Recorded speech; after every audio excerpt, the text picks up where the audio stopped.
কবর প্রতিদিন ডাক দিয়ে বলে আনা বাইতুদ দুধ।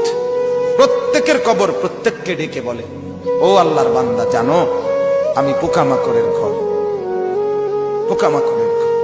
তুমি তো সেই বান্দা যে একটা মশা কানের পাশ দিয়ে উড়ে গেলে তোমার ঘুম বন্ধ হয়ে যায়, চোখ মিলে যায়। একটা মশার গুনগুন আওয়াজ সহ্য করতে পারো না।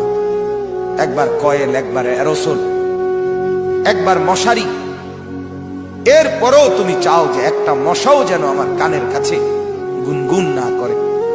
তো 5 ঘন্টার ঘুমের জন্য, 6 ঘন্টার ঘুমের জন্য বান্দা এই যত্ন নিলা, অনন্তকাল কিংবা বছরের পর বছর কবরের যে ঘুম দিবা, পড়ে থাকবা সেই ঘরে, পোকা মাকড়ের ঘর, সেই ঘরে তুমি ঘুমাইবা কেমনে, থাকবা? আমার বাপ, আমি থাকবো কিভাবে? আমি থাকবো কিভাবে বলে? ভাবেন, আমিও ভাবি, আপনিও ভাবেন।